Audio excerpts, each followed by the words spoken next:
My wife cheated on me with my best friend while I was working night shifts to support her dream, and now they're asking me to forgive them for the sake of our friendship.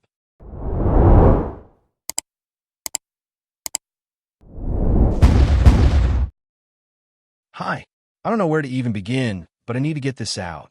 I'm 34M, my soon-to-be ex, wife is 32F, and my best friend is 35M. I've known them both for over a decade, and I can't believe the way this has all exploded. For background, I've been married to Erin, fake name, for 6 years and together for 10. We met in college. She studied graphic design. I did electrical engineering. She always said she wanted to open her own boutique art studio. I promised I'd help make that happen. It became our shared dream. After graduation, I went straight into work, long hours, high-stress jobs, sometimes two at once. I put aside my own hobbies, my social life, everything to make sure we could eventually fund her studio. I even took night shifts at a manufacturing plant on top of my regular engineering gig just to pad our savings. My health got worse, but I kept going. She said, "You're my hero." And that's where Matt comes in, my best friend. We met in high school. He was the funny, charming, always somehow relationship type.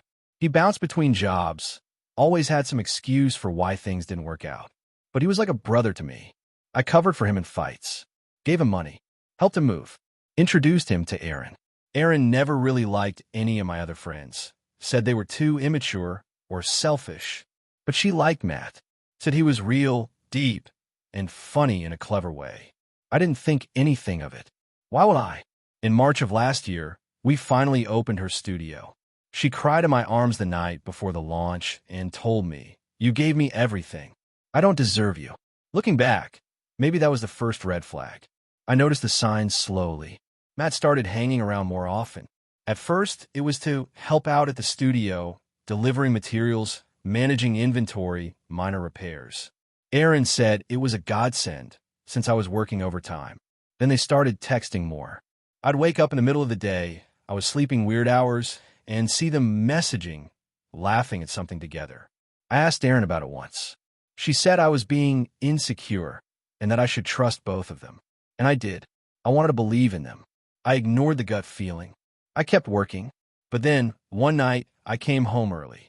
I was supposed to work till 2 a.m., but my shift got cut short. I didn't call, just wanted to surprise her with takeout and a movie. When I opened the door to our apartment, everything was quiet. Too quiet. Then I heard it. A laugh, Matt's laugh. And Erin's voice, soft, playful, breathless. I don't remember walking into the bedroom. I just remember standing there. The smell, the sheets, their faces. Her eyes widened, like she was caught stealing candy. He didn't even cover himself. He looked annoyed. She said, "It's not what it looks like." He said nothing, just grabbed his pants and walked out. Like he'd done this before. I'll stop here for now. If anyone's reading this, thanks. I'll write more soon, because this isn't even half of what happened. What came next? It broke something in me that may never heal. I didn't sleep that night. I couldn't. I sat on the edge of the bed. Not the one they had just ruined, but the one in our guest room. I didn't want to touch anything in our bedroom. Not the pillows, not the drawers, not the mattress that still smelled like her perfume and betrayal. Erin came in around 4 a.m. She was wearing one of my old hoodies. The same one she used to steal after I came home from work exhausted. The one that still had oil stains from a double shift last winter. I used to find adorable. Now it just made me nauseous. She sat on the floor next to me and tried to reach for my hand. I moved it away. She whispered, "I didn't mean for this to happen." I stared at her. "How long?" She hesitated. That hesitation told me everything. "Please," I said. "Just say it." 6 months, she finally said, looking down. 6 months. I felt something inside me shrink. I had missed birthdays, holidays, nights out with friends, all to help her launch that studio to fund her dream. While she and Matt were screwing behind my back like I was just some ATM with a wedding band. I asked her why him. Her answer? Because he was there. And you were always tired. You never looked at me the way he did. I've replayed that line more times than I can count. You never looked at me the way he did. Of course I didn't. I was trying to survive. I was trying to provide. I was dying inside some nights, pushing myself past exhaustion to make sure she had everything. And she wanted the way he looked at her. I asked her if she loved him. She said, "I don't know." That hurt more than a yes. I told her to get out. She cried, begged, said we could fix it, said it was just physical, that he means nothing, that we were in a bad place. I told her that place wasn't bad. I was just alone in it. She had company. She left, eventually, took just a bag of clothes, said she'd go stay with her sister. I didn't cry. I didn't scream. I just sat. My hands were shaking. My chest felt hollow. At 7 a.m., Matt texted me. Just 2 words. "I'm sorry." No explanation. No apology. No acknowledgement of what he destroyed. Just, "I'm sorry." I didn't respond. I blocked his number. I sat on the couch and stared at nothing for hours. Around noon, I started packing a bag for myself. I couldn't stay in that place. Not one more minute. When I opened the bottom drawer to grab my winter jacket, I found a Polaroid of them, naked, laughing, in my house. I think I blacked out for a second. I wanted to tear the walls down. I burned the photo, watched it curl into ash in the kitchen sink. That was the first time I cried. I'll keep writing. There's still so much more. What I found out after, what she confessed later, how her family reacted, what Matt had really been saying behind my back for years. But that's enough for today. Let me know if I should keep going. I moved out the next day, took a week off work, told my boss I was dealing with a personal emergency. He didn't ask questions, just gave me a pat on the back and said, "Take the time you need, man." That meant more than he'll ever know. I went to stay with my cousin in a small apartment about 30 minutes away. I didn't explain much, just said, "Aaron and I are done." He nodded like he already knew. But what really broke me, what took a knife to the last bit of me that still believed in people, came 3 days later. I decided to dig through my phone records. See, we had a shared plan. Call logs, text activity, data usage. And I don't know why I did it. Maybe part of me still didn't believe it was all real. Maybe I just needed confirmation. I wish I hadn't. It started much earlier than 6 months. There were late-night calls between her and Matt going back almost 2 years, sometimes lasting 2, 3 hours. While I was at work, while I was asleep, while I was busting my ass on a graveyard shift to pay for her dream. Hundreds of messages. Texts at 2:14 a.m., 3:08 a.m., sometimes just a single word. Other times long threads. I didn't have access to the content, but I didn't need it. No one texts their husband's best friend at 3 a.m. for innocent reasons. But here's what really hit me. The studio I built, the one I renovated with my own hands, wasn't just their secret hideaway. It was their playground. I had installed a small back room for inventory storage and client privacy. She said she needed it to host private design consults. She was having sex with him in there. I know this because of the messages I found on her iPad, the one she left logged in at home. In a folder buried in notes were scraps of conversations she'd saved, deleted from her phone, but forgotten on the cloud. One message read, "I get wet just thinking about yesterday in the back room. You were so rough." Another, "He has no idea, and I almost feel bad when he says he's tired. But then I remember how good it feels with you." She called me a mule. She literally typed that. "He's like a tired mule. He just works and works. I don't even have to lie anymore." My stomach turned. I wanted to vomit. This wasn't a mistake. This wasn't a one-time slip or some emotional affair. This was contempt. Mockery. She used me as a tool. And Matt, the guy I once bailed out of jail for a DUI, laughed along with her. I spent that night sitting in my cousin's kitchen, scrolling through the rest of the notes. There were more photos, not just of them naked, but of them posing on my birthday, holding hands behind her back. Of them on a trip she said was just her and the girls. Of them in our bedroom when I was at work. I don't remember falling asleep. Just remember waking up on the kitchen floor, clutching her iPad like a murder weapon. I didn't know how to face her, but I knew I had to act. I filed for divorce the next day. I also froze her joint accounts. Canceled the studio lease. It was still under my name. She had begged me to trust her and not split the business legally. Said we're a team, right? She showed up at my cousin's place 2 days later, pounding on the door, crying, screaming that I ruined her career. That was the day she confessed something even worse. But I'll save that for the next post, because that's when this betrayal went from emotional to criminal. She showed up around 9 p.m. It was raining. I was watching TV with my cousin when we heard the banging. Not knocking, banging. Fist on wood, over and over. I opened the door. Erin was soaked, shaking, crying harder than I'd ever seen her. Her mascara was running down her face like war paint. She looked like someone who just lost everything. And I guess in her mind she had. Before I could say anything, she pushed past me into the apartment and dropped to her knees on the floor. Literally, she grabbed my jeans and held on like a drowning person clinging to driftwood. "You can't do this to me," she sobbed. "You're destroying my life." My cousin stood up, ready to throw her out, but I held up my hand. I needed to hear this.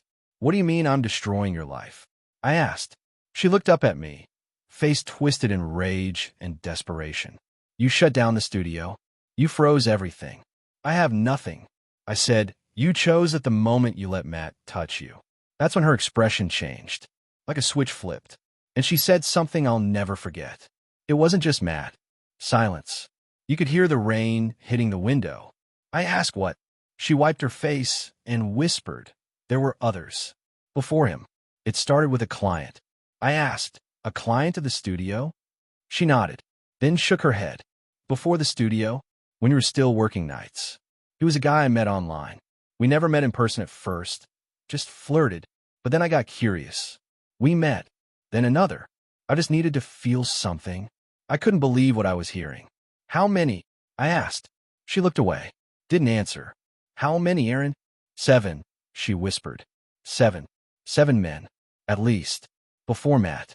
While I was working overtime, missing holidays, skipping sleep." I sat down. I actually laughed. Not because it was funny, because my brain couldn't handle the size of the betrayal.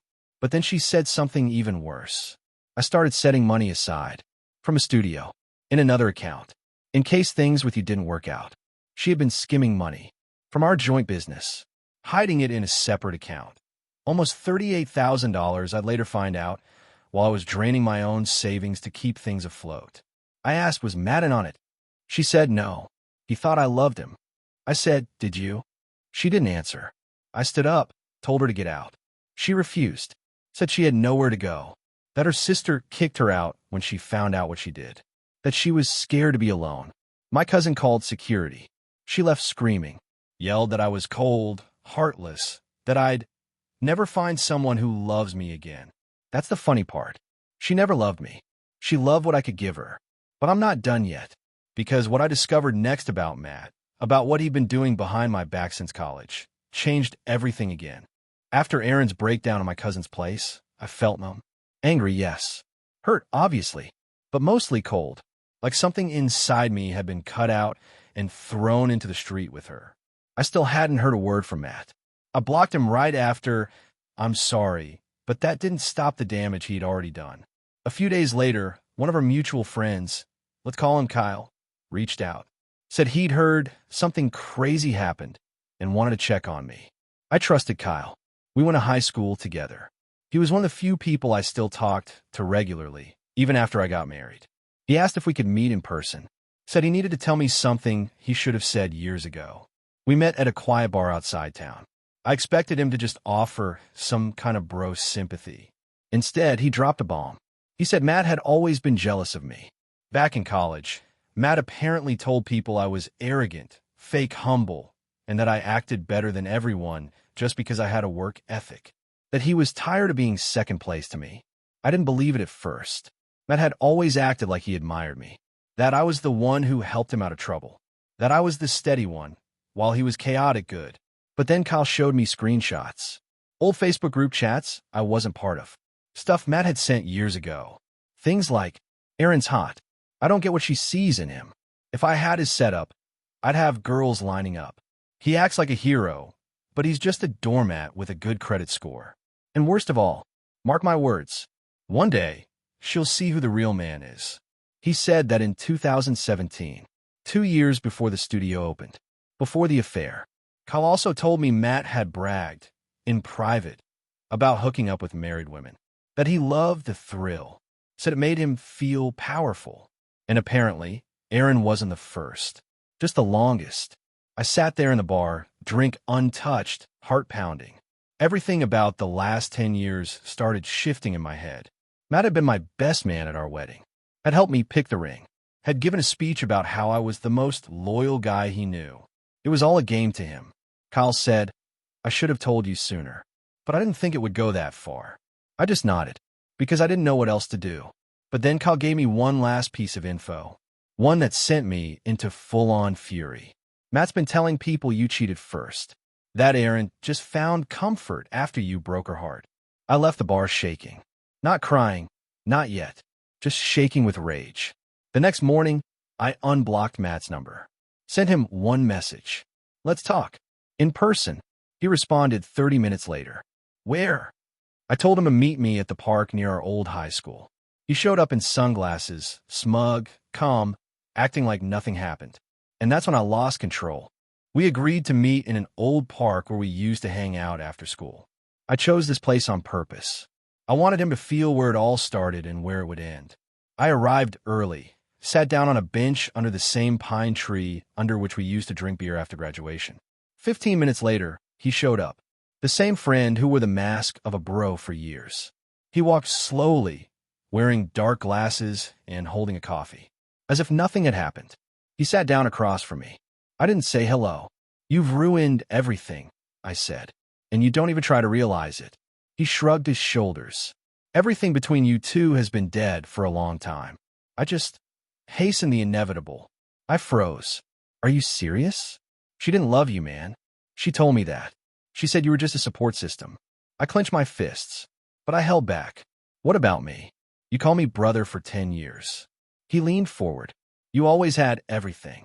The job, the money, her. I just took one thing that should have been mine from the beginning. That's where the truth is. It's not about love. It's about envy." I asked, "And now, are you happy?" He made a face. "She left me. She said she made a mistake. But you know what? I'm glad. Because now you know she's as lying as the rest of them." "I didn't expect that." "She dumped you?" "A week after you kicked her out. She said she wasn't sure what she wanted anymore. And then she blocked me everywhere." He took a sip of coffee. "She had a plan B. Probably not you, not me. Someone else." I didn't say anything. I just stood up. "Dude, I know you hate me," he said after me. "But thanks for opening my eyes. She betrayed you. She betrayed me. Maybe we're just both losers in this game." I turned around. "No," I said, "I won. Because now I know who you both really are." I walked away without looking back. But you know what the worst part is? That same evening, he wrote to me from a fake Instagram account. "Maybe we both lost it, but I was in it when you were at work." I didn't reply. I just took a screenshot, because now I had a new plan. Translated with deepl.com, free version. After meeting Matt in the park, something in me switched. Before that, I was just crushed, broken, overwhelmed. But now I became focused. Cold, angry, but not hysterical. I was focused on action. I was no longer interested in who loved whom. I wanted justice. I also wanted everyone who laughed behind my back to get what they deserved. So I started to act. I turned to a lawyer, an old friend from university. I told him the whole story. He listened silently, sometimes only asking for clarification. Then he asked, "Do you have the ownership document for the studio?" "Yes, I do. I am a tenant. Everything is in my name. And its expenses? Accounting? Everything is stored on a shared Google Drive. She didn't have time to clean it." He smiled. "Good. So we won't just leave her with nothing. We'll make her pay for it." And we started digging. It turned out that since opening the studio, Erin had been keeping double-entry bookkeeping. Some of the orders she made officially, some of them bypassed the cash register. She took cash. She wrote down the left-handed clients in a notebook. And from this money, she transferred it to a separate account. I found this account through a tax statement that accidentally came to our joint address, even before I moved. The name is her maiden name. The bank is online. There is no office. But we were able to pull up the account movements through a lawyer's request. $38,600. That's what she hid. My lawyer filed a request for a temporary arrest of the account. Then, to return half of this amount to me as a business partner. At the same time, I filed a fraud complaint regarding the lease agreement. She rented the space for events for which I, as a tenant, did not receive a penny. Erin found out about it 3 days later. At first, there were tearful letters. Then angry voicemails. Then came the threats. One of them read, "Do you really want everyone to know what we did in that studio? I have photos, I have videos. With your face in the background. You'll look like an idiot." I forwarded all her messages to the lawyer. He just replied, "Perfect. We'll add blackmail." We hit her with everything we could. A lawsuit for financial fraud. A lawsuit for the return of funds from a business. A statement to the police about possible misappropriation of property. And, most importantly, the cancellation of the studio's tax returns due to the violations. Her dream was shattered. I also filed a claim for moral compensation, for public humiliation, emotional pressure, and systematic betrayal during the marriage, which falls under the category of humiliating treatment in our state. Was it all petty? Perhaps. But I was no longer going to be a labor mule, as she called me. The biggest surprise was yet to come. Erin had hired a lawyer who had once dated Matt. Coincidence? Maybe. Maybe not. But there was also a scandal between them. She leaked me part of the correspondence that would reveal another shocking part of the story. Erin had a plan B, a man on the side with money. And this investor turned out to be even worse than Matt. Translated with dpel.com, free version. So here's where the story takes a hard left turn, again. Remember I mentioned Erin had hired an attorney who, by pure coincidence, or maybe karma, used to date Matt? Let's call her Dana. She didn't know who I was at first, but once she saw my name and the case details, she called me directly and asked to meet in person, strictly off the record. We met in a coffee shop in Midtown. She had a stack of printed emails and a look on her face like she was about to drop a grenade in my lap. Dana said, "I shouldn't be showing you this, but I can't stomach watching her spin this like she's the victim." She slid the emails across the table. They weren't between Erin and Matt. No, these were between Erin and a man named Patrick, not his real name, a client from the early studio days. Wealthy, older, apparently owned multiple properties and had invested in several local businesses. In the emails, Erin was different. Professional at first, then flirtatious, then graphic. I saw phrases like, "I can't stop thinking about your hands on my neck after that meeting. I love how powerful you make me feel. Like I'm more than a wife stuck in a tired marriage. He'll never know. He doesn't ask questions. That's why I married him." That last one hit me like a gut punch. I asked Dana, "So she was sleeping with this guy too?" She hesitated, then nodded. "But that's not even the worst part," she said. "Look at the attachments." Attached to the emails were studio contracts, not with clients, but with shell companies. Fake vendors. Services we never used. I recognized the studio logo and my own forged signature. Erin had been funneling studio money to this guy's businesses, laundering small amounts monthly, hiding them in the books. And she was getting a cut. Dana looked at me and said, "Your wife wasn't just cheating on you. She was part of a fraud scheme, and you were the front." That's when I realized she didn't just need the studio to follow her dream. She needed it to launder money under the radar, to buy freedom. From me, from her life, from the truth. That's why she didn't want the studio in both our names. That's why she wanted all the banking access just for ease. That's why she stayed so calm when I brought up the finances. She thought I was too blind, too trusting to ever check.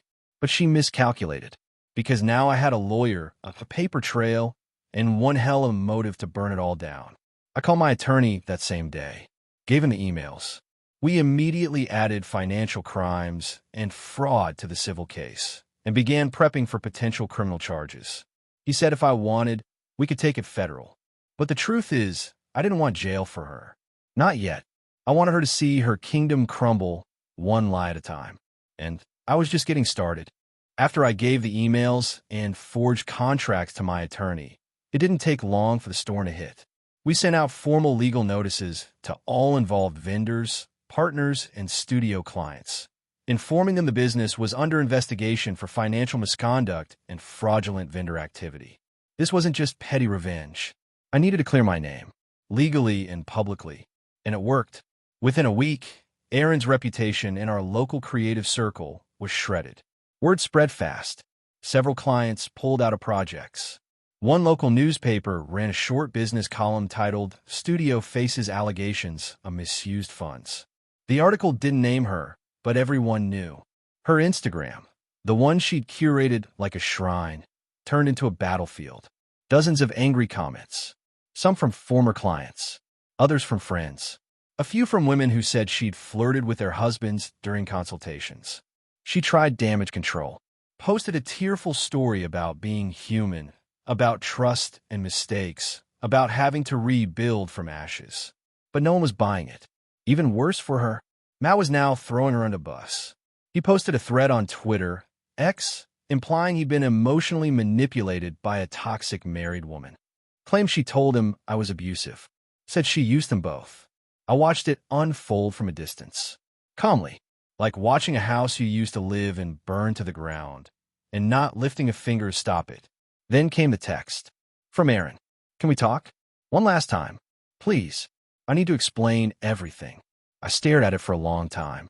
I didn't know her anything. But a part of me, the part that still remembered late-night ramen in our first apartment, the excitement when she got her first client, the way she used to fall asleep on my chest, needed closure. So I agreed. One public place. 30 minutes. We met at a quiet cafe on the edge of town. She looked ruined. Pale. Tired. No makeup. No spark. Like she'd aged 5 years in a month. She sat down across from me and said, I know you'll never forgive me. But I didn't come for that. I said nothing. She started crying. Real tears this time. Maybe. I didn't mean for it to go that far. I was scared. Of being ordinary. Of losing myself. I hated seeing you exhausted all the time. Like your soul was bleeding out just so I could paint murals on walls no one cared about. I said, so you slept with my best friend. And took money from my name. And lied to everyone. She winced. I know. I hate myself. Then she said the wildest thing. I think I was trying to destroy my life on purpose. To see if you'd still stay. I kept pushing, and when you didn't leave, I hated you for being better than me. That actually stunned me. It was like she was confessing to emotional suicide. Just a test if I'd let her self-destruct while holding her hand. I looked her in the eye and said, you could have just asked for help. She whispered, I didn't want help. I wanted to hurt. There it was. Raw. Ugly. Honest. She asked me if there was any part of me that still remembered the good times. I said, I remember them. But now I question if they were real. She nodded, stood, and before walking away, she said, you were the best thing that ever happened to me. And I wrecked it. I hope someday you'll be happy and forget me. I didn't answer, because part of me hoped I never would forget. Not to hold on, but to never let anyone do that to me again. The case went to civil court 8 weeks later. It was brutal, public, draining. My attorney presented everything. The fraudulent studio contracts, the secret account with nearly $40,000 siphoned from our joint business, and a series of personal messages that showed intent, not just a mistake. Aaron's defense tried to frame it all as disorganization, a failing marriage, emotional breakdown, and my favorite, that I had abandoned her emotionally, so she found coping mechanisms elsewhere. Matt didn't show up. Smart move. He was named in some of the filings, but managed to wriggle out by proving he hadn't benefited financially from the business. Legally, he walked away clean. But Aaron didn't. The judge ruled in my favor on all counts. I was granted 100% ownership of the studio assets, equipment, and digital IP. She was ordered to return $19,000 from the hidden account. The rest was lost or spent. She was fined for filing falsified tax documents under my name. And while there were no criminal charges, I chose not to pursue them. Her record would now reflect civil fraud, which would haunt every background check. The verdict was satisfying, but not healing. I walked out of court that day with a win, but still feeling like someone had carved out the core of my chest and replaced it with hollow ash. I stayed quiet after that. No contact. Blocked her on everything again. Shut down the studio for good. Sold the equipment. Donated the rest. Moved into a small apartment 2 towns over. Started freelancing. Quiet life. Until 6 weeks later, I came home from a grocery run to find a suitcase on my doorstep. And Erin, sitting on the steps. She looked even thinner than before. Her eyes swollen. Hair tied back with a trembling hand. I didn't say anything. Just stood there, holding a bag of cereal and milk like a scene from a sad indie film. She stood. Spoke softly. I have nowhere else to go. I said, you have family. She shook her head. My parents won't speak to me. My sisters blocked me. Everyone thinks I'm poison. I didn't argue, because she wasn't wrong. She stepped forward. Just for a few nights. I'll sleep on the floor. I swear. I just need somewhere I don't feel like I'm already dead. Her voice cracked on that last word. There was a long silence. And then I did the stupidest thing I've done since this entire story started. I let her in. I told myself it was temporary, that I was just being human, that I was stronger now. I was wrong. The night I let Aaron in, I told myself I was in control, that I was just being kind, that I'd sleep with my door locked and my boundaries made of concrete. But kindness is a slippery slope when it's tangled with old love and leftover trauma. She set her suitcase down quietly, took her shoes off at the door like she used to, and sat on the edge of the couch like she was afraid to take up space. I offered her a blanket. She whispered, "Thank you," like a child. That night, I didn't sleep much. The next few days were weird. She cooked, cleaned, tried to make herself useful. She even bought groceries with what little cash she had left and left the receipt on the counter, like she wanted me to know she wasn't leeching. And then the old patterns crept in. She started using "we" again. We should paint that wall. We always loved this show. We never replaced that old lamp, remember? I ignored it. At first. Until the third night, when I came out of my room to get water and found her sitting on the couch in one of my shirts. My shirt. Not a random one. The old gray one she used to steal when she wanted to feel close to me. She stood up, came closer, and said, "I miss you. The real you.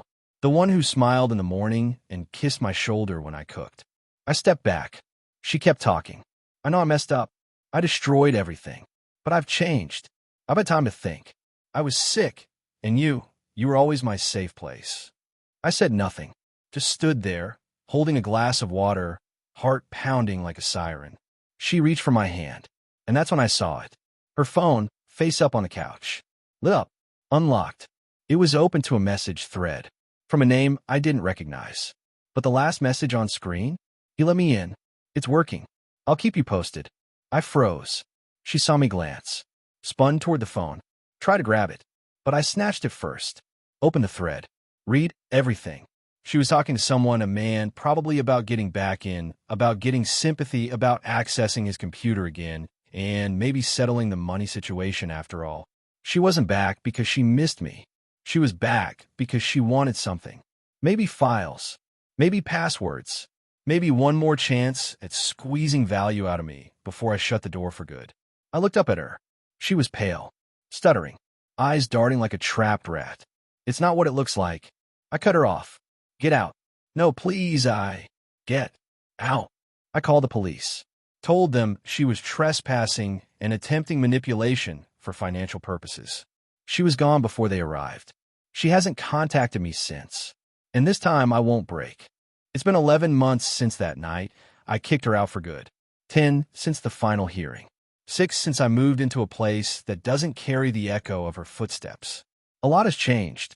Most of it quietly. I started therapy. For the first time in my life. I walked into the office ashamed, thinking maybe I was weak for needing help. But here's the thing no one tells you. Surviving betrayal isn't about being strong. It's about surviving. And surviving hurts. It scrapes you raw, makes you question your own reality, your own worth. You spend weeks, months wondering, was it really that bad? Yes, it was. I still have moments where I wake up expecting to hear her voice. I still double-lock my phone instinctively. I still check my financial accounts every morning like a trauma response. But something else has grown in that broken soil. Silence. And peace. And, eventually, freedom. I freelance now. Work from home. Choose my clients. Keep my circle small. I started painting, not like Aaron, not for Instagram, not for a business. Just for me. Sometimes I paint ugly things. Fractured faces. Cities on fire. Sometimes I paint wide skies with no people at all. Sometimes I don't paint at all. I just sit and breathe. And that, too, is a kind of healing. Matt? Still unemployed, last I heard. He messaged me once from a burner account. I didn't read it. I just blocked it. Some poison doesn't deserve attention, even in curiosity. Aaron? I don't know where she ended up. I've heard whispers, couch surfing, burned bridges. A failed attempt at another studio in a different city under a new name. She's not my concern anymore.